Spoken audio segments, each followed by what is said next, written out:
Assalamualaikum warahmatullahi wabarakatuh. Teman-teman, ketemu lagi ya dengan saya, Ibu Rida, di channel yang sama, Rida Sang Juara. Nah, kalau minggu kemarin saya sudah memaparkan tentang materi daripada konsep dasar akuntansi manajerial ya. Sekarang hari ini saya akan membahas tentang perilaku biaya. Oke, langsung saja ya.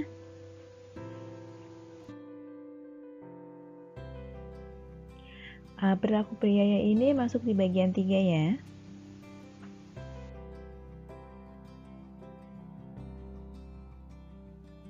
Oke. Adapun tujuan daripada bab 3 ini ya. Yang pertama adalah jelaskan arti perilaku biaya. Artinya mahasiswa diharapkan dapat menjelaskan arti daripada perilaku biaya, kemudian dapat menjelaskan biaya tetap dan biaya variabel, kemudian dapat menjelaskan apa itu biaya campuran, kemudian maksudnya definisi dari biaya bertahap, kemudian dapat memisahkan biaya campuran ke dalam komponen tetap dan variabelnya menggunakan metode tinggi rendah, kemudian grafik, dan metode kuadrat terkecil. Nah, untuk lampiran 3A ini teman-teman boleh dipelajari, boleh tidak ya, karena kan sifatnya ini sebagai pelengkap ya. Lampiran 3A ini dapat menggunakan spreadsheet komputer pribadi untuk melakukan metode kuadrat terkecil. Nah, untuk dasar-dasar perilaku biaya, secara definisi ya teman-teman, perilaku biaya adalah dasar di mana akuntansi manajerial dibangun. Menjelaskan apakah suatu biaya berubah ketika tingkat outputnya berubah. Nah, ini adalah bagian dari perilaku biaya ya. Biaya terdiri dari biaya variabel, ada biaya tetap, dan biaya campuran. Nah, ini nanti akan kita pelajari selama sampai di akhir slide ya. Biaya yang totalnya tidak berubah karena perubahan output disebut dengan biaya tetap. Jadi kalau biaya tetap itu ya total biayanya tetap teman-teman, berapapun outputnya ya, berapapun perubahan outputnya, biaya yang dibayarkan itu tetap ya.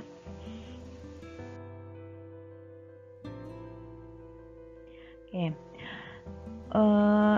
Ada beberapa yang dinamakan dengan harga bervariasi ya. Harga bervariasi ini meningkat secara total dengan peningkatan output dan menurun secara total dengan penurunan output. Kalau ini kan dia menyesuaikan jumlah outputnya. Untuk mengetahui bagaimana biaya berubah sebagai bagian dari perubahan output, dan ini sangat penting untuk perencanaan, pengendalian, dan pengambilan keputusan. Artinya memang perilaku biaya ini memang harus diamati ya untuk menentukan proses perencanaan, pengendalian, dan pengambilan keputusan.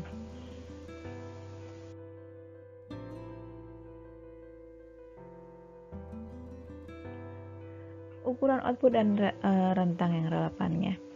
Biaya tetap dan biaya variabel hanya memiliki arti jika dikaitkan dengan beberapa ukuran output. Nah, ada yang namanya penggerak biaya atau driver ya. Merupakan faktor kausal yang mengukur keluaran dari aktivitas yang menyebabkan atau atau yang menyebabkan secara langsung dari biaya tersebut berubah ya. Itu namanya driver cost atau penggerak biaya.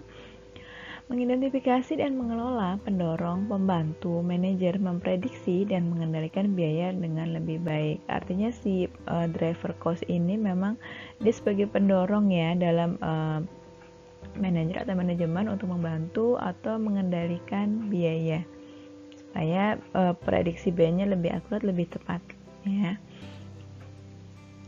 Contohnya adalah cuaca. Cuaca adalah pendorong yang signifikan dalam industri penerbangan. Nah, kalau kondisi pesawat itu kan berbeda ya. Kalau misalkan ada cuaca buruk dengan cuaca yang baiknya. Kalau cuaca baik, otomatis kan akan lancar ya sesuai dengan budgetnya, sesuai dengan estimasi manajemen. Tapi kalau kalau cuaca dengan kondisi yang buruk bisa saja menjadi delay, lambat perjalanan ya kan. Kemudian ada beberapa biaya yang biaya untuk menunggu ya, ada biaya menunggu, ada sesuatu yang harus dikeluarkan ya. Oke, tuh.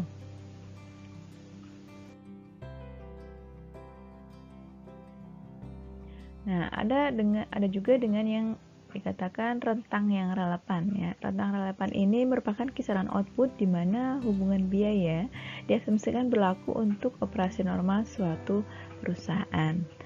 Membatasi hubungan biaya dengan kisaran operasi yang biasanya diharapkan terjadi oleh suatu perusahaan. Jadi jangan sampai yang tadi dengan kondisi yang buruk nih ya, kemudian menghambat ya, atau mungkin ada spare part yang ada dalam pesawat itu menjadi rusak. Nah ya, jangan sampai timbul pengeluaran biaya ya teman-teman ya. Nah ini juga tadi masih hubungan dengan yang tadi ya, jadi harus ada rentang waktu yang relevan untuk membatasi biaya supaya biayanya tidak lebih banyak.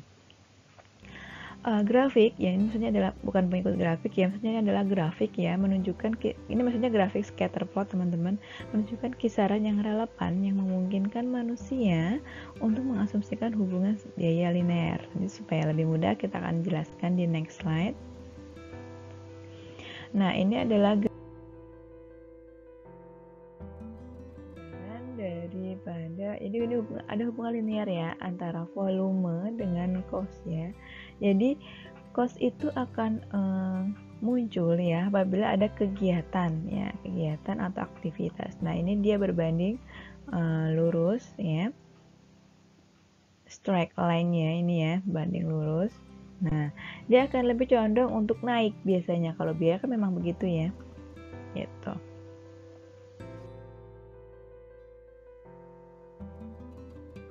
Nah, ada yang namanya biaya tetap. Nah, biaya tetap ini adalah biaya yang totalnya konstan. Tadi yang sudah saya singgung ya.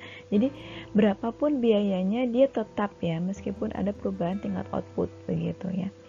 Oke, dalam contohnya di sini ada menurut penulis ya, ini penulisnya.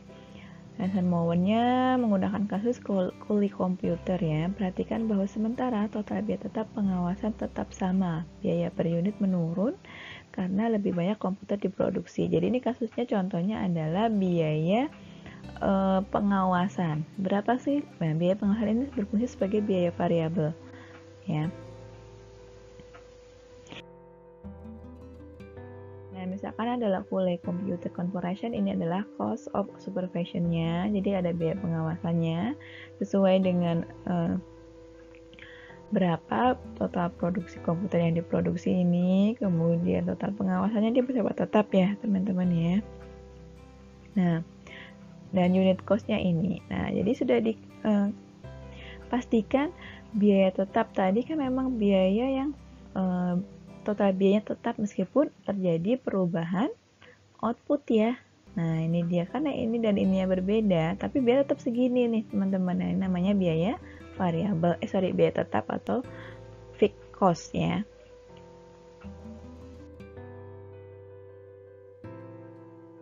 Jumlah komputer yang diproduksi disebut ukuran output atau drivernya. Meskipun biaya tetap dapat berubah, ini bukan berarti membuat jadi biaya variabel. Nah, dan ditetapkan pada tingkat baru yang lebih tinggi atau lebih rendah. Nah, grafik biaya pengawasan tetap pengawasannya tadi ya, sesuai dengan kulit komputer ya. Nah, ini dia. Jadi, gambar dari Vico sendiri ini seperti ini. Dia sifatnya bersifat tetap ya, meskipun unitnya berubah dan cost-nya berubah. Ini dia, tetap bayarnya adalah 32.000 US dollar.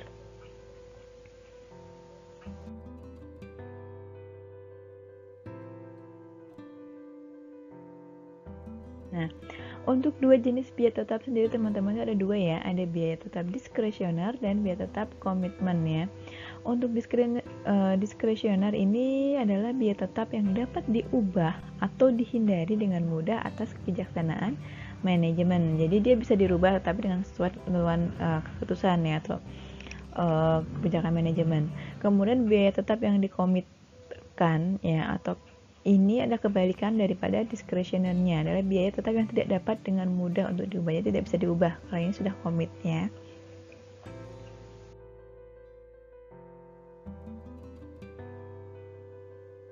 Nah, periklanan ya, merupakan biaya tetap diskresioner karena tergantung pada keputusan manajemen. Jadi kalau contohnya untuk biaya diskresioner ini contohnya adalah iklan ya teman-teman ya. Iklan itu sesuai dengan jam tayang, dalam satu hari dia berapa kali tayang, atau mungkin dalam satu minggu dia berapa kali tayang, diatur durasinya ya kan, ini diatur sesuai dengan keputusan manajemen. Jadi untuk biaya sewa sendiri biaya tetap yang berkomitmen karena melibatkan konten jangka panjang. Nah, beda lagi dengan biaya sewa. Kalau biaya sewa adalah contoh dari biaya yang dikomitmenkan, jadi biaya yang tidak bisa dirubah ya. Meskipun contohnya misalkan perusahaan si A menyewa gedung serbaguna untuk kegiatan atau untuk pelatihan selama 3 bulan ke depan ya untuk karyawannya. Nah, biaya sewanya akan sifatnya cenderung sama ya. Jadi untuk 1 tahun ke depan misalkan biaya sewanya sekian. Nah, ini jelasnya ini tidak bisa dirubah.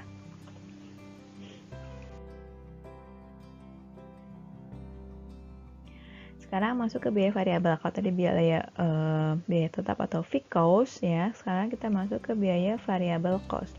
Merupakan biaya yang berubah secara proporsional terhadap perubahan output dalam kisaran yang relevan. Nah, kalau ini kebalikannya ya, ini biayanya akan berganti-ganti, biayanya akan berubah-ubah sesuai dengan perubahan output. Biaya variabel juga dapat diwakili oleh persamaan linier. Total biaya variabel tergantung pada tingkat outputnya ya. Hubungan ini tidak dapat digambarkan. Ini dapat digambarkan dengan persamaan atau grafik sebagai berikut. Nah, ini teman-teman. Total biaya variabelnya sama dengan tingkat variabel dikali dengan jumlah output ya. Jadi ini contohnya adalah variabel cost dalam total ya. Kemudian yang ini adalah variabel cost per unit ya, per unitnya seperti ini ya. Jadi biayanya dia akan berubah ya sesuai dengan perubahan tingkat outputnya. Nah, kalau kalau digambarkan secara individual kurang begitu jelas, tapi kalau digambarkan secara total keseluruhan ya, nah ini seperti ini. Nah, misalkan volumenya ini ya 2.500, kemudian cost-nya menjadi cost yang harus dibayarkan adalah 50.000, kemudian naik misalkan volumenya 5.000, kemudian cost-nya 100.000. Nah, jadi dicondong dia berbanding lurus, tetapi posisinya adalah naik ya. Oke, jadi perubahan volume otomatis akan mempengaruhi perubahan cost-nya. Nah, jadi ini akan berubah, jadi otomatis biaya variabelnya juga akan berubah.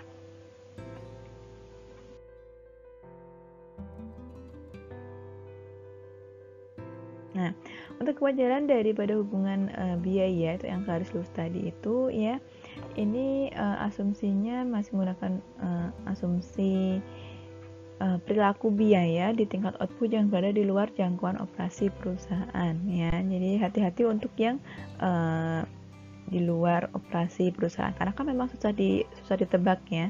Bisa jadi dia menjadi variable cost, tapi bisa jadi menjadi fixed cost. Hubungan biaya garis lurus yang diasumsikan dalam kisaran yang relevan mungkin sebenarnya adalah biaya semi variabel. Nah, atau mungkin bisa jadi teman-teman jadi tidak murni variable cost, tapi bisa jadi mix atau semi variabel.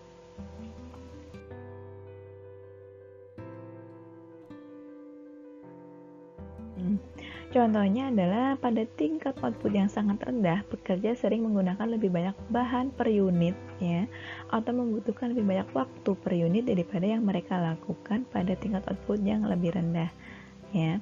Ketika output meningkat, pekerja akan belajar bagaimana menggunakan bahan dan waktu secara lebih efisien, sehingga biaya variabel per unitnya akan menurun nih ya, justru karena semakin banyak output yang dihasilkan. Nah, kayak kita untuk kemudahan kita ada kasih gambar seperti ini. Nah ini dia. Jadi unit yang diproduksi sekian ini ya, yang ada di X, kemudian yang di Y adalah cost. Nah, ini akan cenderung bukannya naik nih ya, karena ini sifatnya adalah semi variabel ya. Ini justru dia akan semakin banyak aktivitas produksinya, justru dia akan semakin menurun biaya costnya ya. Karena dia akan belajar untuk memanfaatkan waktu ya. Jadi relevan range-nya kira-kira segini ya, yang idealnya. Nah, tapi Kalau dia sudah memiliki pengalaman, bisa mengatur waktu dengan baik, artinya dia justru akan menurunkan biaya kosnya menjadi lebih kecil. Yang tadi saya ungkap menurun ya. Nah, ini dia. Oke. Jadi untuk semi variabel seperti ini.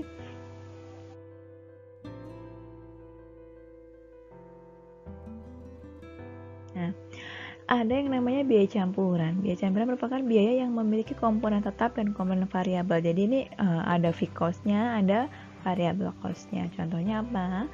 Contohnya adalah overhead untuk sebuah perusahaan yang dapat terdiri dari gaji supervisor ditambah dengan biaya persediaannya. Jadi gaji supervisor tetap ditambah dengan biaya persediaan yang bervariasi dengan jumlah output yang dihasilkan.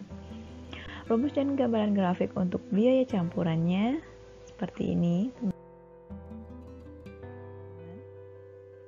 Nah, karena tadi ada dua biaya ya, jadi dia kurang lebih grafiknya seperti ini ya. Sebagai penandanya bisa jadi dia sesuai titik garis ya, bisa jadi dia geser ke bawah atau mungkin dia geser ke atas. Nah, seperti ini ya. Biru ini adalah overheadnya ya. Nah, di mana total biayanya adalah total biaya tetap ditambah dengan total biaya variabel. Ini sama dengan total biayanya.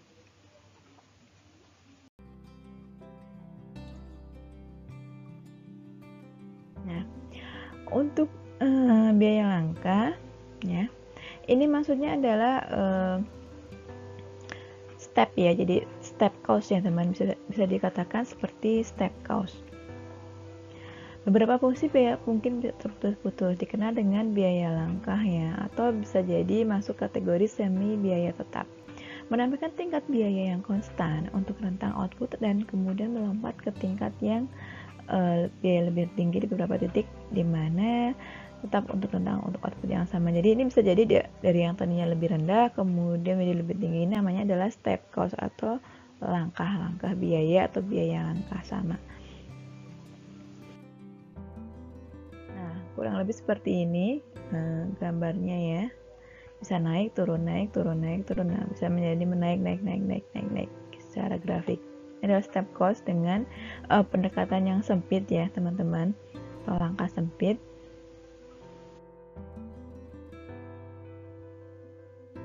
Nah, untuk yang langkah yang luas, maksudnya di sini biaya bertahap dengan langkah lebar atau luas lebih merupakan karakteristik biaya tetap.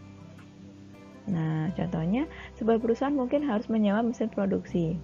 Jika mesin hanya dapat menghasilkan 1000 unit dan perusahaan tumbuh dan berkembang, mereka harus menyewa mesin tambahan setiap 1000 unit produksi yang dibutuhkan. Jadi kalau mau nyewa lagi ya 1000 unit lagi, nyewa lagi 1000 unit lagi, begitu ya, karena kapasitasnya kan hanya 1000 ya kapasitasnya. Ini menghasilkan langkah yang luas yang ditujukan pada grafik berikut. Nah, ini dia. Jadi dari unit number of unitnya dengan costnya dia lebih ada ekstra ya. Kalau yang tadi kan agak berdekatan ya, kalau ini dia lebih lebar. Nah, ini adalah step cost with wide, jadi dengan langkah luas. Jadi langkah-langkah dengan step cost, jadi langkah biaya dengan langkah luas.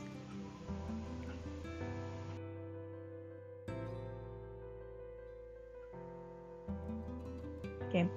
Catatan akuntansi dan perlu pemisahan biaya hanya melalui upaya formal untuk memisahkan biaya. Semua biaya dapat diklasifikasikan ke dalam kategori perilaku biaya yang sesuai.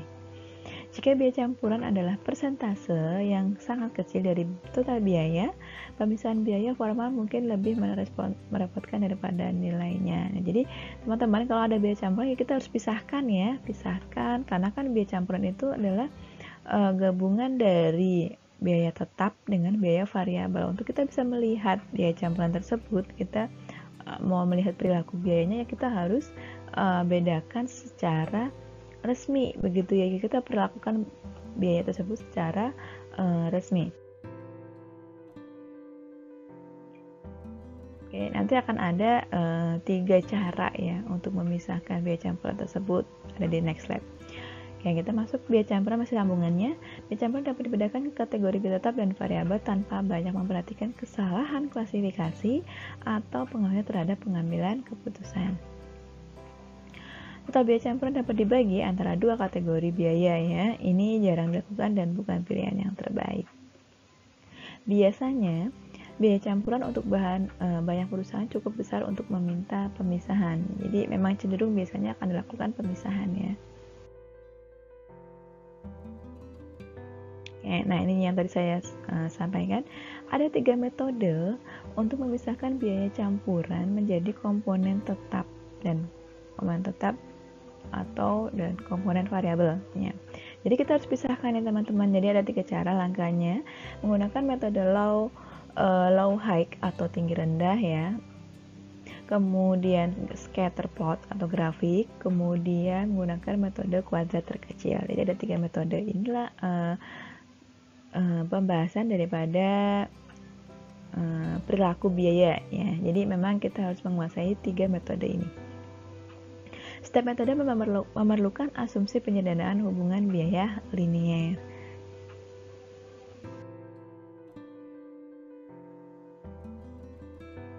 Nah, ekspresi biaya sebagai persamaan garis lurus. Ya, ini rumusnya teman-teman. Biaya kelas sama dengan biaya tetap ditambah dalam kurung laju variabel dikali dengan output. Variabel tak bebas ini adalah variabel yang nilainya tergantung pada nilai variabel yang lain.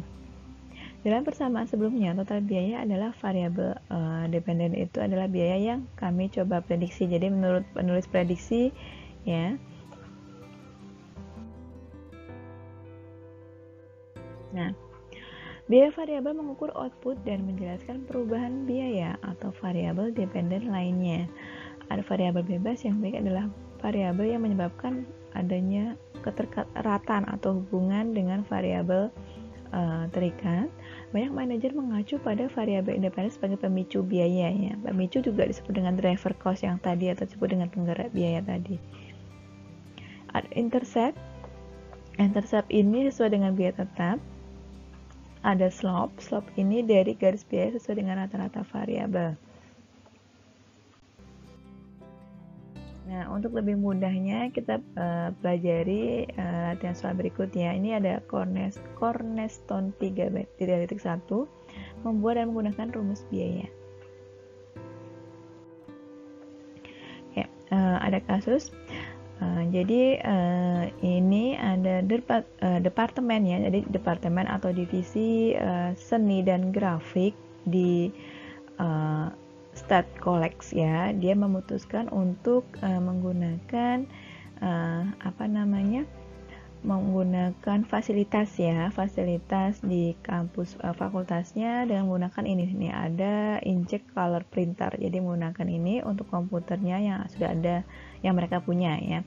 Kemudian ada color printer, ini setiap bulannya mempunyai depresiasi sebesar $250 ya. Departemen ini juga membeli kertas nih teman-teman ya. Nah, kertas per boxnya ada 10.000 tiap sheetnya dan 1 rim. Nah, 10.000 sheet. Nah, di dalamnya dalam 20 rimnya ini ada 50 sheet ya. Ini harganya 35 per boxnya. Kemudian ada ink cartridge-nya. Harga cartridge-nya adalah 30 ya. Dan rata-rata ya, itu bisa ngeprint sampai 300 halaman. Nah, dibutuhkan berapakah sih ditanyakan yang di sini berapakah atau bagaimana gitu ya, bagaimana formula daripada biaya bulanan untuk printing inkjet ini ya yang ada di departemen ini. Kemudian yang kedua, jika diharapkan ya printernya itu selama bulan berikutnya itu bisa ngeprint 4.400 halaman. Nah, apa yang dapat diharapkan dari total fixed cost-nya, kemudian berapa total variable cost-nya, dan berapa total printingnya, total print yang sudah di printnya. Jadi ini bawahnya adalah solutionnya. Oke. Simak rumus yang tadi ya teman-teman ya. Di sini ada rumusnya. Tadi sudah saya sampaikan sebelumnya bahwa total cost sama dengan fixed cost ditambah dengan dalam kurung variable rate dikali number of page ya. Oke. Nah, langsung karena di bulan yang berjalan itu fixed cost-nya adalah 250 ya. Ini sudah masuk depresiasi termasuk di dalamnya. Kemudian ini untuk variabel cost untuk kertas dan inks-nya ya. Ini keduanya bisa mengcover jumlah halaman ya. Nah, kita tinggal hitung saja nih teman-teman. Jadi untuk berapa sah biaya kertas? Nah, biaya kertas kita hitung nih dari cost-nya ya. Tadi kan 35 nih. 35 dibagi dengan unitnya ya. Unitnya 10.000. Ya, ini dia. Dengan sekian. Kemudian untuk biaya X-nya ya, perfect-nya. Biaya kan tadi kan 30 nih, 30 ya. Ini cat maksudnya di sini ya. Ink cat. Nah, 30 ini dibagi dengan unitnya. Ini adalah 300. Nah, ketemu sekian. Mudah ya. Nah, kemudian bagaimana formulanya? Nah, karena kita sudah dapat menghitung untuk variabel rate-nya atau rata-rata biaya variabel per halamannya sekian, dengan tinggal tambahkan saja penjumlahan 2 tadi, tambahkan ketemu sekian ya teman-teman. Nah, kita tinggal masukkan rumus formulanya ya. Ini dia untuk total cost of printingnya 250, tadi sudah ada di soal ya. Kemudian ini masukkan dari angka ini dan kali number of page. Ini untuk jawaban yang pertama. Nah, untuk jawaban yang kedua tinggal dihitung saja untuk variabel cost-nya. Kan sudah ketahuan tadi untuk peak cost-nya ya 250, variabelnya kita tinggal hitung. Ya, ini didapat dari sini ya, variabel rate-nya dikali dengan jumlah halaman yang tadi ya, 4.400 sama dengan sekian. Nah, untuk total printingnya nih selama bulan yang akan berikutnya diestimasikan seperti ini. Jadi bisa dihitung ya. 250 ditambah dengan ini dapat dari sini. Nah, ketemu segini. Mudah ya.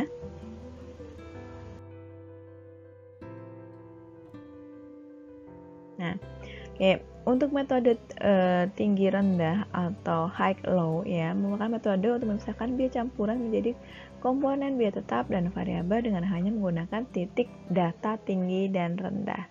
Untuk mendemonstrasikan ya, kami akan menggunakan data dari biaya penanganan material di Anderson Company. Jadi penulis mencoba membuat kasus yang ini ya, di Anderson Company atau perusahaan Anderson. Nah, ceritanya ini adalah ilustrasi dari bulan, kemudian material handling cost-nya dan kegiatan atau number of move-nya. Ya, jadi ini materialnya. Ini adalah kegiatannya atau aktivitasnya. Ya, dari Januari sampai Oktober. Nah, kita akan cari ya, teman-teman, data tertinggi dan data terendahnya. Jadi kita masuk ke bagian menu yang pertama ya, atau metode yang pertama. Oke, ada 4 langkah yang harus dilakukan dalam metode tinggi rendah atau high low. Langkah pertama, temukan titik tertinggi dulu. Jadi titik tertinggi dan titik terendah untuk kumpulan data.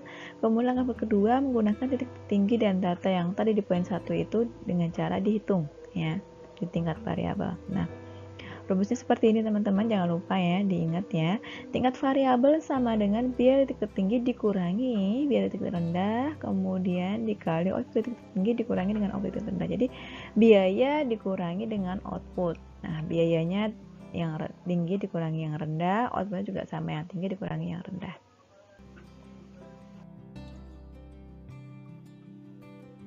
Nah, langkah berikutnya yang ketiga, hitung biaya tetap menggunakan tingkat variabel dari angka 2 dan titik tinggi atau rendah.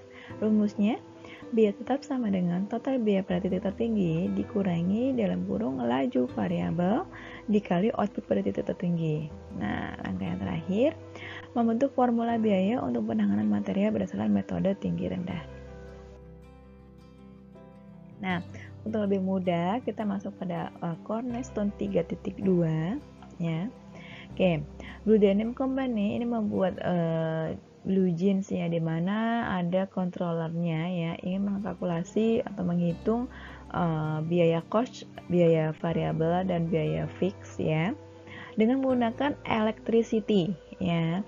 yang ada di pabriknya. Data selama 8 bulan sebelumnya seperti ini ya. Nah, oke.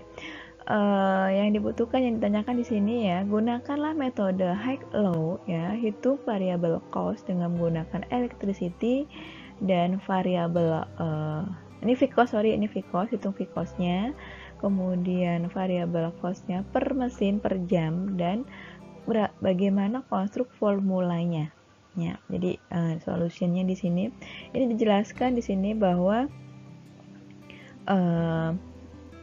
ini ya, jadi data tertinggi ini terjadi di bulan Maret ya teman-teman ya, yang ini ya. Jadi kita cari electricity cost-nya, data tertinggi dulunya berapa, data terendahnya berapa. Nah di sini ini bukan di bulan Agustus ya teman-teman ya, tapi ini dilihatnya adalah data berdasarkan kegiatan mesin ya, kegiatan mesin yang paling banyak, kemudian dengan biaya yang terbanyak. Jadi yang ini ya. Oke, di bulan Maret ya. Dengan mesin horse-nya ini ya, 600. Oke. Jadi data tertinggi dan data terendah udah ketahuan ya teman-teman ya. Nanti tinggal dilihat di tabel ya. Yang data tertinggi tadi kan di bulan Maret ya. Di bulan Maret. Nah, data terendah tinggal menyesuaikan mana angka yang lebih kecil. Oke. Nah, lanjut di step yang kedua. Nah, kita masukkan rumus variabel rate-nya. Nah, ini rumusnya sudah ada tadi yang sudah saya sampaikan sebelumnya. Tinggal dimasukkan angka-angkanya. Sudah ketemu high cost-nya. Nah, low cost-nya tinggal diambil dari yang tadi. Jadi diambil data yang paling terendah. Begitu ya, mudah ya. Nah, ini untuk high mesin horse-nya dan low mesin horse-nya juga sama. Ambil data yang tertinggi, data terendah. Nah, tinggal ketemu sekian. Ini per mesin horse-nya. Kemudian langkah ketiga adalah mengkalkulasi atau menghitung biaya tetap. Ya, ini rumusnya sudah ada. Total cost dikurangi variabel rate kali mesin horse. Nah, kita tinggal masukkan saja ya teman-teman ya. Oke, tinggal masukkan karena tadi sudah ada ya. 4100. Nah, tinggal masukkan angkanya. 600 ini didapat dari ada tadi ya di soal ya, karena ini merupakan high mesin horse ya, tinggal dikurangkan. Nah, kalau yang 6 ini dapat dari sini ya. Nah, saya ketemu sekian. Nah, yang terakhir di step 4 nya kita mengkonstruksikan atau membuat formulanya. Nah, rumusnya seperti ini. Total electricity cost sama dengan, nah ini ketemunya ada angka ini ya. Kemudian yang ini dapat dari angkanya adalah dari sini. Kemudian tinggal masukkan rumus persamaannya. Yang mesin horse itu tidak ada angkanya ya.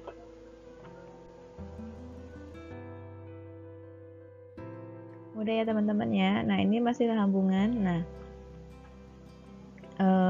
Nah, kita kembali lagi ke Blue Dynam Company yang tadi ya. Jadi mereka membuat konstruksi formula yang tadi itu ya. Ini menggantikan konstituen yang 32 yang tadi dengan model seperti ini.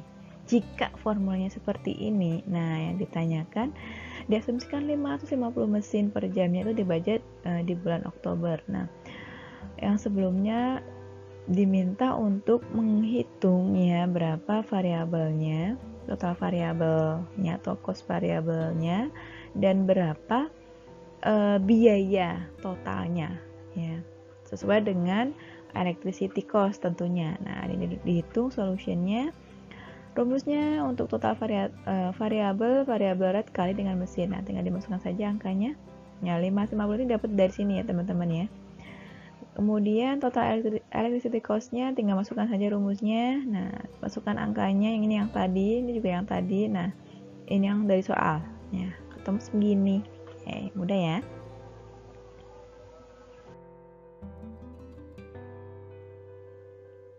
Nah, ini dia, ini masih sambungan ya. Jadi ketemu formula, dimintanya. Nah, ini ganti lagi. Kalau yang tadi kan 5.500 kalau nggak salah. Nah, sekarang ganti menjadi 6.500 dengan totalnya yang sama. Dengan total pertanyaan yang sama, total fix-nya berapa ya. Total cost-nya berapa dan variabel cost-nya berapa sesuai dengan electricity cost. Nah, ini dihitung, masukkan rumusnya sama sih, langkahnya sama teman-teman ya. Untuk V-cost juga masukkan saja rumusnya ini ya, ini per 12 bulan ya, atau 1 tahun ya, karena di sini ada keterangannya di soalnya ya, untuk cost for the year. Nah, untuk total costnya ini dia, tinggal masukkan saja begitu. Nah, sekarang kita masuk ke bagian yang kedua atau metode yang kedua, metode scatter graph ya, atau grafik. Nah, ini digunakan untuk melihat hubungan biaya dengan cara memplot titik-titik data pada grafik. Jadi nanti polanya kurang lebih seperti ini teman-teman ya. Jadi ada mode gampang. Jadi kalau ditanyakan scatter graph-nya bagaimana, ya ini dia seperti ini. Langkah pertama caranya adalah memplot titik-titik data sehingga hubungan antara biaya penanganan material dan output aktivitas dapat dilihat. Jadi ada number of move ya. Ini adalah aktivitas, kemudian biaya penanganannya adalah cost-nya. Ya, ini titik-titik berupa titik ini bisa ditarik garis sih teman-teman ya.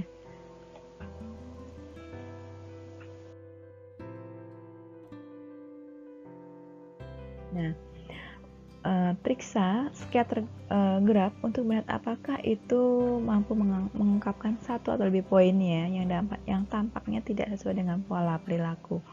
Jadi ini untuk mengetahui sebenarnya sih scatter graph sendiri itu untuk mengetahui apakah dia sudah mengikuti perilaku biaya yang seharusnya ya. Ini mungkin membenarkan eliminasi mereka dan mungkin mengarah pada perkiraan yang lebih baik dari fungsi biaya yang mendasarinya. Nah, ini dia yang tadi saya bilang ya, tinggal titik garisnya. Oke, yang sesuai dengan perilaku biaya dia ngikutin atau mendekati garis ya teman-teman ya. Apakah garis yang ditentukan oleh titik tinggi dan rendah merupakan perwakilan dari keseluruhan hubungan? Perhatikan bahwa 3 titik terletak di atasnya garis tinggi rendah, tapi 5 titik rendah di bawahnya. Jadi ini kan perilaku biayanya dia tidak stabil ya, berbeda ini jaraknya. Ini di 3 titik ini adalah jauh jaraknya, kalau ini dia agak rapat.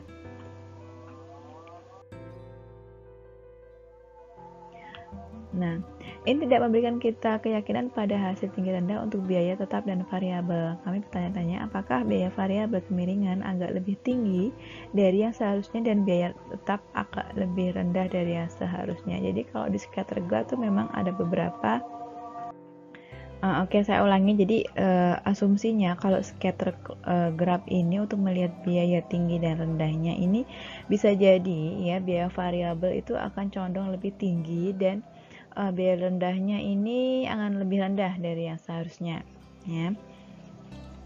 Karena kan kita kalau melihat scatter graph kurang lebih ini kalau kita lihat dengan titik-titik ini bisa agak kurang akurat ya teman-teman ya kalau lihat dari scatter graph. Tapi kalau kita menggunakan metode low cost ini lebih jelas angkanya ya enggak, karena kita melalui perhitungan. Teman kalau dari grafik ini agak-agak bias begitu.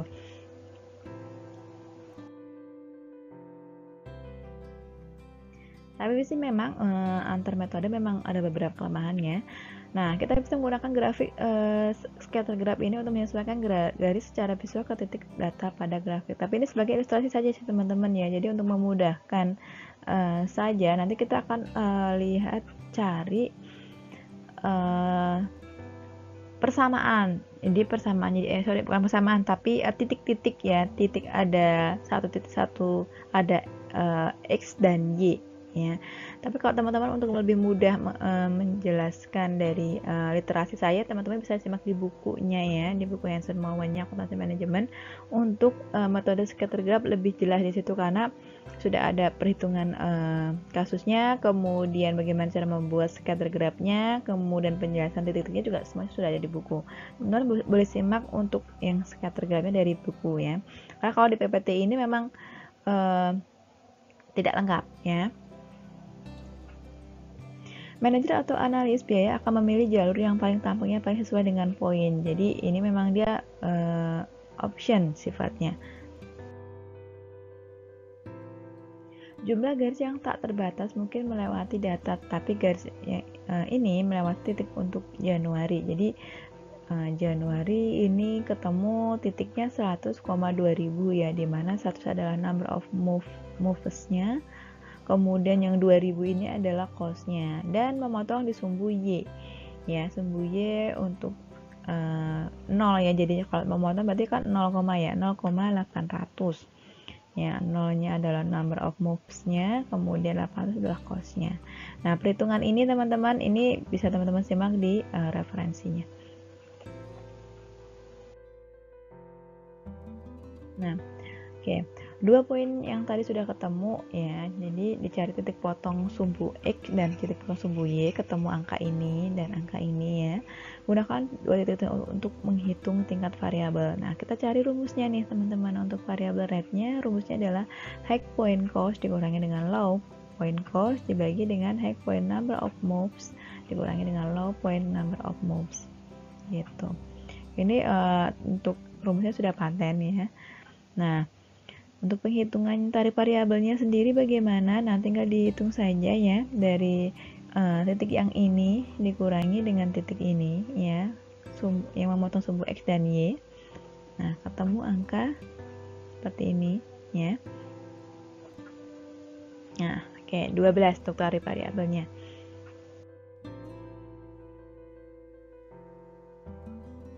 Tarif variabel ketemu 12 perpindahan material ya teman-teman ya. Biaya tetap dan tingkat variabel untuk biaya penanganan bahan sekarang telah dapat diidentifikasi. Rumus biaya untuk kegiatan penanganan beban dapat dinyatakan sebagai berikut. Nah, untuk rumus biayanya sendiri seperti ini ya. Ini titik yang tadi 800 ya. Nah, tinggal dimasukkan ke rumus. Nah, ini adalah tarif variabelnya dikali dengan jumlah gerakannya.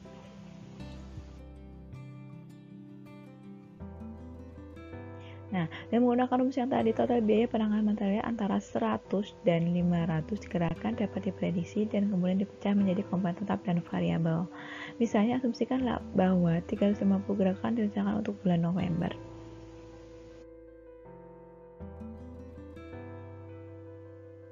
Nah, rumusnya tadi ya, perkiraan biayanya seperti ini ya teman-teman ya, tinggal dimasukkan saja ya. Dari total biaya ini 800 bersifat tetap dan 4200 bersifat variabel ya. Jadi ini adalah yang fixed cost-nya, kemudian yang sisanya 4200 ini berarti variabel cost-nya. Sayangnya metode scatter graph ada kelemahan karena kurangnya kriteria objektif untuk memilih garis yang paling pas ya, karena memang kan rada bias sedikit ya memang, tapi estimasi sih hampir mendekati ya untuk garis-garisnya kalau scatter graph. Kualitas formula biaya tergantung pada kualitas penilaian subjektif dari analis. Nah, kita masuk kepada metode kuadran kecil yang ketiga. Untuk metode kuadran terkecil atau disebut dengan regresi, ini adalah cara statistik untuk menemukan garis yang paling pas melalui sekumpulan titik data. Salah satu keuntungannya adalah bahwa untuk Oke, saya ulangi ya, bahwa untuk metode kuadran terkecil atau regresi adalah cara statistik untuk menemukan garis yang paling pas melalui sekumpulan titik data. Salah satu keuntungannya adalah bahwa untuk kumpulan data tertentu akan selalu menghasilkan rumus biaya yang sama. Nah, ini kalau regresi ya. Garis yang paling pas adalah garis di mana titik data lebih dekat dengan garis daripada ke garis lainnya.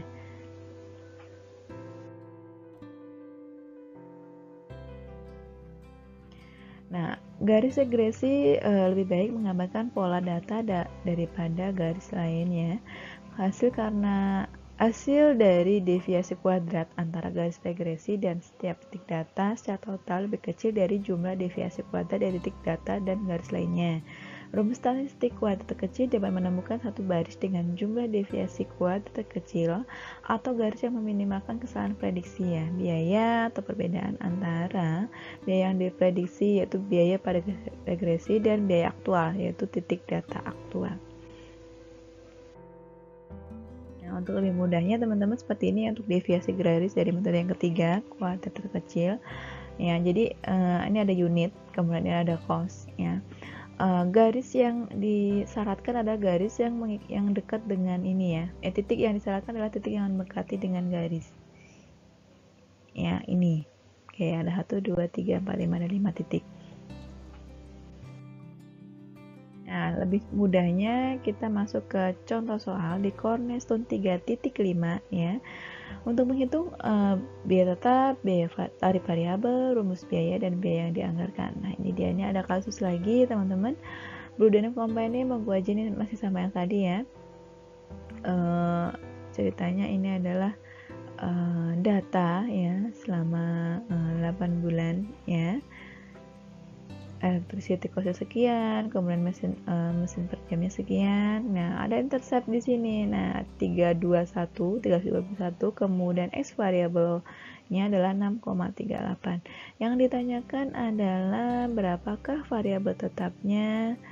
Ya, kemudian bagaimana formulanya? Oh, ini juga ada nih variabel rate-nya berapa di nomor 1. Jadi saya ulangi, di mana nomor 1 ini ada ditanyakan adalah variabel tetapnya berapa, kemudian variabel rate-nya berapa, kemudian nomor 2 bagaimana formulanya, kemudian yang ketiga jika jadi ini untuk beberapa budget ya, bagaimana menghitung biaya budget untuk bulan berikutnya jika diasumsikan 550 mesin ini jadi dianggarkan segini. Jadi dengan kondisi angka segini kira-kira berapa sih cost budgetnya gitu.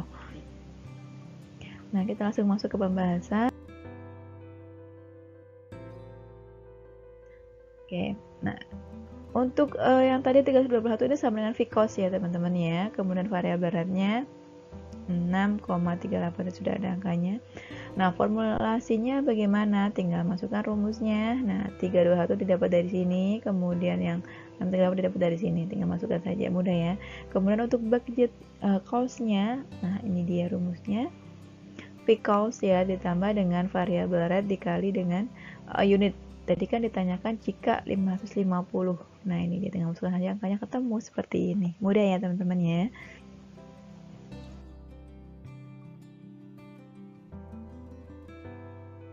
Nah, untuk mengetahui perbandingan metode bagaimana biaya berubah dalam kaitannya dengan perubahan output sangat penting untuk perencanaan, pengendalian, dan pengambilan. Tadi sudah saya sampaikan juga yang di depan. Masing-masing metode untuk memisahkan biaya campuran menjadi komponen tetap dan variabel membantu manajer memahami perilaku biaya dan akibatnya membuat keputusan bisnis yang baik. Nah, ini ada perbandingan dari metode untuk memisahkan biaya tetap menjadi komponen tetap dan variabel. Nah, ini dia. Jadi ada 3 metode, ada Hague-Law method, ada scatter graph method, ada method of least square atau regression. Nah, ini adalah fungsi daripada masing-masing metodenya ya. Kemudian ini adalah plus dan minusnya ya teman-teman ya. Jadi kalau untuk Hague-Law ini dia digunakan untuk jadi merupakan suatu metode yang terpisah ya, mix cost yang terpisah untuk masukkan fixed cost dan variabel komponennya menggunakan data rendah dan tinggi kalau ini ya. Kemudian untuk advance-nya dia lebih objektif, kemudian lebih cepat, simple ya, dan tidak mahal, lebih mudah digunakan dan dapat berkomunikasi dengan yang lain.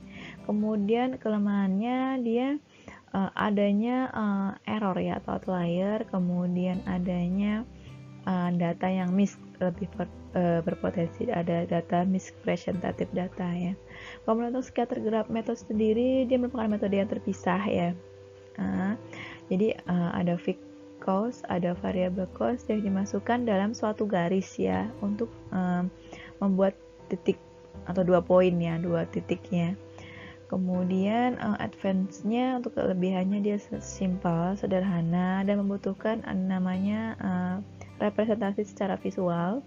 Kemudian kelemahannya dia subjektif ya, condong ke subjektif. Kemudian metode yang terakhir ketiga ya, dia merupakan metode yang terpisah ya, mixed cost juga ya, ada variabel tetap dan variabel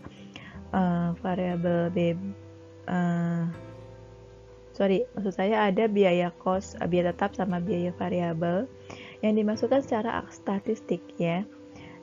Statistik dengan menerapkan set data point. Nah, untuk advance atau kelebihannya dia objektif ya, kemudian dia dapat mudah dihitung ya untuk menentukan cost variabel dan cost fixed atau fixed cost ya.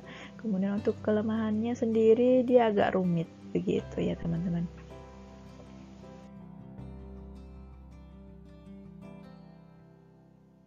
Pertimbangan manajerial sangat penting dalam menentukan perilaku biaya dan sejauh ini merupakan metode yang paling banyak digunakan dalam praktek. Banyak manajer hanya menggunakan pengalaman dan pengamatan mereka di masa lalu tentang hubungan biaya untuk menentukan biaya tetap dan biaya variabel. Oke, metode ini dapat mengambil beberapa bentuk. Beberapa manajer, nanti saya langsung skip saja ya gitu ya. Oke, manajemen dapat menggunakan pengalaman dan penilaian untuk menyembuhkan hasil estimasi statistik. Ini juga sudah disampaikan.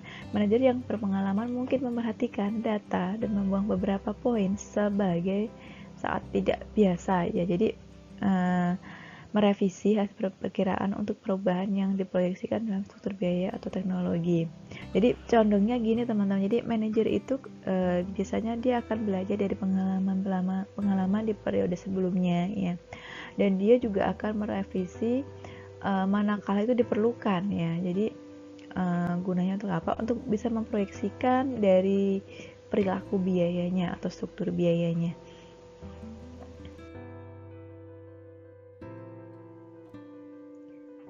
Ya, keuntungan menggunakan pertimbangan manajerial untuk memisahkan biaya tetap dan variabel adalah dianggap sederhana ya. Dalam situasi di mana manajer memiliki pemahaman yang mendalam tentang perusahaan dan pola biayanya, metode ini dapat memberikan hasil yang terbaik. Namun, jika manajer tidak memiliki penilaian yang baik, kesalahan akan terjadi. Jadi memang tergantung dari manajernya sendiri teman-teman ya. Dia harus mampu memproyeksikan struktur biayanya, harus mampu mengestimasi perilaku biayanya bagaimana. Ada implikasi etis untuk penggunaan penilaian manajerial. Manajer menggunakan pengetahuan mereka tentang biaya tetap, penggunaan variabel untuk membuat keputusan penting seperti apakah akan mengganti pemasoknya, memperluas atau mengontrak produksi, atau memberhentikan pekerja.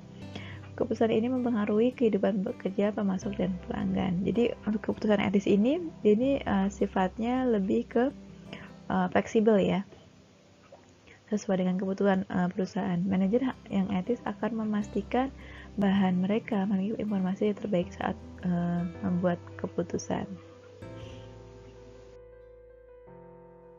Untuk UDesize ini memilih metode estimasi biaya. Teman-teman bisa baca sendiri ya. Ini ada ilustrasi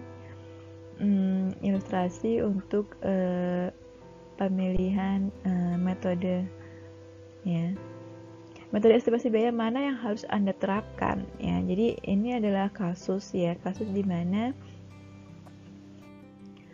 Anda seolah-olah bekerja ya. Jadi kasus Anda soal bekerja sebagai analis keuangan di Royal Caribbean Cruises Limited ya.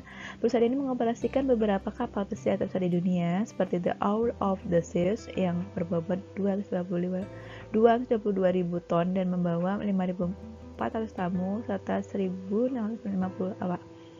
Sebagai analis keuangan internal, salah satu tugas terpenting Anda adalah memperkirakan biaya yang akan dikeluarkan Royal untuk banyak kapal pesiar yang ditawarkan kepada pelanggan setiap tahun. Keakuratan yang Anda gunakan untuk memprediksi biaya terkait pelayanan terpenting Royal akan mempengaruhi banyak keputusan strategis dan operasional yang dibuat oleh manajemen. Anda sudah familiar dengan beberapa metode estimasi biaya umum, termasuk scatter graph, kemudian high low, dan regresi. Namun, Anda juga menyadari bahwa setiap metode memiliki kelemahan dan kekurangan. Ditanyakan, metode estimasi biaya mana yang harus Anda terapkan? Apakah high low, ataukah scatter graph, ataukah kuadrat terkecil atau regresi?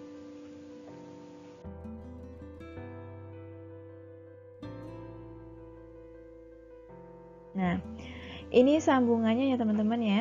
Jika grafik scatter graph yang digunakan, analis akan cukup karena Anda dapat menggunakan Excel untuk membuat plot biaya penting dengan cepat terhadap biaya pemicu biaya potensial. Namun, metode ini tidak melibatkan analisis kuantitatif yang oleh beberapa metode diyakini sebagai kelemahan yang signifikan.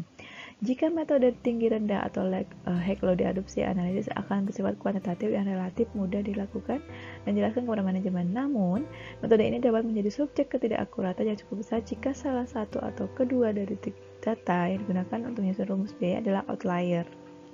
Akhirnya, regresi mengatasi banyak kelemahan tinggi rendah karena menggabungkan semua data ke dalam perkiraan rumus biaya. Namun, Ya, regresi dapat memakan waktu yang jauh lebih lama daripada metode lain untuk mengumpulkan dan data masukan yang diperlukan, memastikan keakuratannya dan menjelaskan hasilnya pada pengguna akhir dari data tersebut.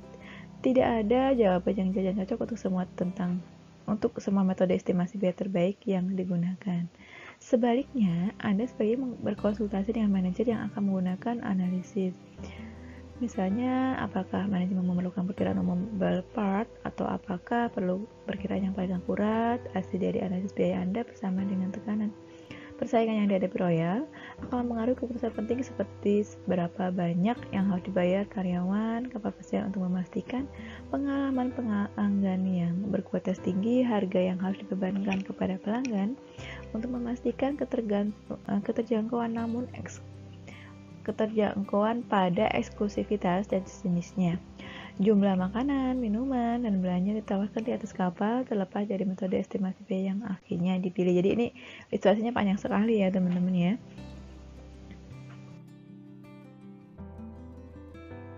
Jadi pada kesimpulannya metode yang ketiga itu metode kualitas terkecil atau regresi memang mengcover dua metode sebelumnya ya teman-teman ya.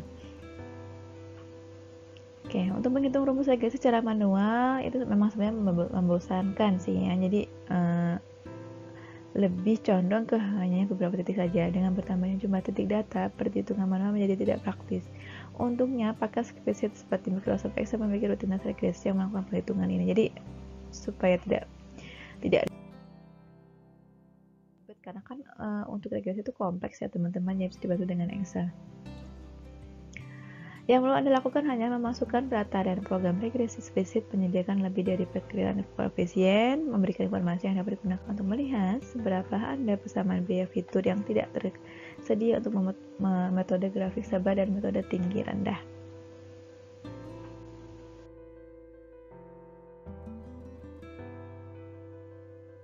Nah, oke, baik. Untuk masuk kepada keywordnya ya. Keywordnya mudah saja, nanti silahkan teman-teman sampaikan keyword ini ya. Berikut ringkasan atau ulasan kesimpulan ya, maksud saya. Silahkan nanti ditulis di komen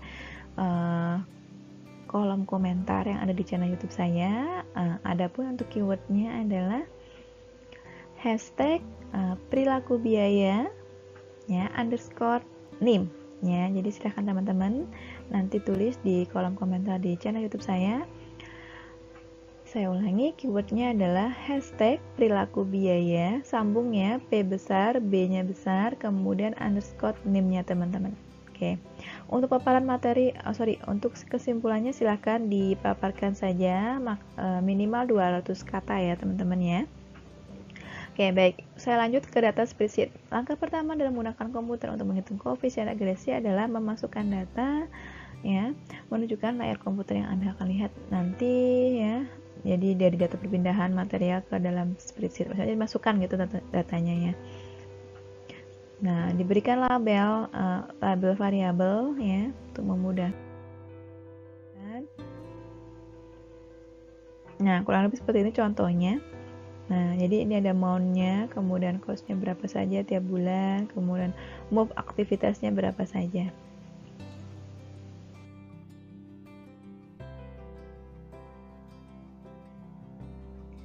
Oke, untuk menjalankan regresi ini ya, ditemukan ada 789 ya biaya tetapnya, kemudian biaya parabelnya segini 12,38 ya. Formulasinya seperti ini teman-teman. Nah, untuk 350 gerakan total biaya penanganan material yang diprediksi oleh garis kuadrat terkecil adalah seperti ini. Nah, ya. Yang penting teman-teman ini tahu rumusnya, tahu formulanya. Ini sudah bisa mengerjakan dari hasil tabel yang tadi ya.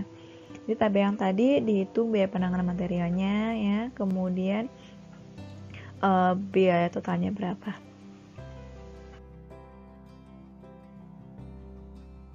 Nah, kemudian untuk regression dengan metode yang ketiga ya, seperti ini. Ini kalau di statistik teman-teman akan temui di SPSS, biasanya suka ada multiple R ya. R-square, kemudian standard error, observation, kemudian ada intercept, dan X variable 1. Ini dia akan teman-teman temui di regresi. Pada saat teman-teman nanti mungkin atau yang sudah pernah ikut metrit ya, metodologi penelitian, atau sudah pernah mengolah data dengan SPSS akan muncul seperti ini, akan menemui regresi seperti ini ya. Jadi istilah-istilah ini sudah ada sebelumnya. Jadi ini adalah tampilan daripada regression outputnya teman-teman ya. Kalau sudah dihitung tadi tinggal dimasukkan. Nah, untuk kebaikan, rutinitas regresi memberikan informasi tentang kesesuaian adanya goodness of fit ya, memberitahu kita seberapa baik variabel independen memprediksi variabel dependen. Persentase variabilitas dalam variabel dependen yang dijelaskan oleh variabel independen, dalam hal ini ukuran output aktivitas, disebut dengan koefisien determinasi atau R-square.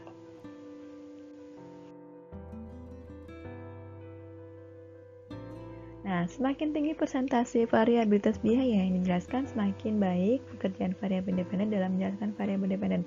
Jadi, kalau mungkin di Akmen teman-teman masih meraba untuk regresi, nggak apa-apa sih ya. Yang penting teman-teman sudah ada gambaran. Nah, untuk regression atau kuantifikasi nanti teman-teman akan lebih paham jika teman-teman sudah mengolah regresi, ya, membuat regresi di SPSS. Sejak R-square, ya, R kuadrat adalah persentase variabilitas yang dijelaskan selalu memiliki nilai antara 0 dan 1, ya. Jadi tidak mungkin lebih dari 0 dan 1, teman-teman. Bisa jadi mungkin nanti hasilnya adalah 0,752, artinya kan 75,20%, begitu ya. Variabel independen dapat mempengaruhi variabel dependen.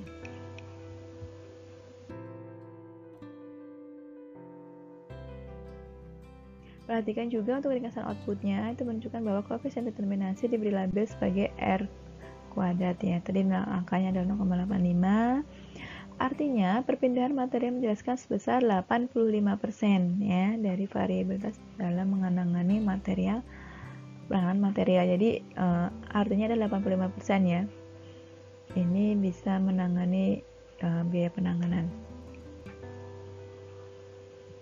Dan ini juga bagus ya, akhirnya 85% tinggi. Namun yang sisanya ya, jadi tinggal dikurangkan dengan 100 ya teman-teman ya. Sisanya 15-nya pengontrol perusahaan mungkin ingin mengingat hal lain yang ini sama menggunakan hasil regresi. Jadi ini adalah dipengaruhi oleh variabel lain, maksudnya begitu. Oke, cukup ya untuk paparan materi perilaku biaya. Lumayan waktunya ya, mau 1 jam ya kurang lebih, tapi tidak nyampe, tapi sedikit lagi 1 jam, tapi nggak apa-apa ya. Yang penting teman-teman pahami betul ya, pahami materinya, nggak usah buru-buru ya, karena memang Akmen ini butuh pemahaman karena dia kan mix antara teori dengan perhitungan. Oke, jangan lupa bagi yang belum subscribe channel saya, silahkan subscribe. Jangan lupa keywordnya ditulis di kolom komentar ya, karena untuk pembelajaran hari ini teman-teman cukup menuliskan keywordnya dan menulis kesimpulan atau ringkasan dari paparan video saya hari ini. Cukup untuk begini saja. Mohon maaf apabila ada kalimat atau tutur kata saya yang kurang berkenan ya. Wabillahi taufiq wal hidayah. Wassalamualaikum warahmatullahi wabarakatuh. Dadah.